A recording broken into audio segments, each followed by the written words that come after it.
Hello guys, today I am with my new video Theory of Relativity Part 2.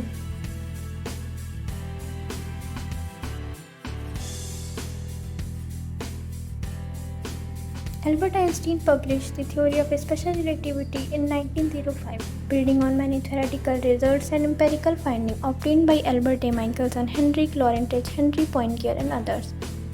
Max Planck, Hermann Minkowski and others did subsequent work. Einstein developed general relativity between 1907 and 1915.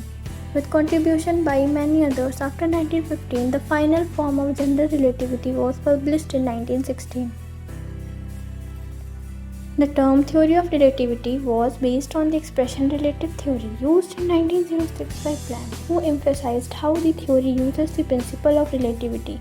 In the discussion section of the same paper, Alfred Bucker used for the first time the expression theory of relativity. By the 1920s, the physics community understood and accepted special relativity. It rapidly became a significant and necessary tool for the theorists and experimentalists in the new field of atomic physics, nuclear physics, and quantum mechanics.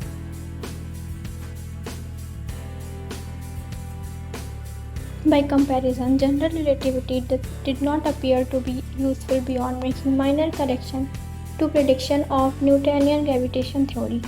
It seemed to offer like potential for experimental tests as most of its assertions were on an astronomical scale. Its mathematics seemed difficult and fully understandable only by a small number of people. Around 1960, general relativity became central physics and astronomy. New mathematical technique to apply to general relativity streamlined calculation and made its concept more easily to understand. As astronomical phenomena were discovered, such as quasar 1960, 3 Kelvin microwave background radiation 1965, pulsar 1967, and the first black hole candidate 1981, the theory explained their attributes and measurement of them, further confirmed the theory. Hope you all have liked the video. Please do like, share and subscribe the channel, and thank you for watching.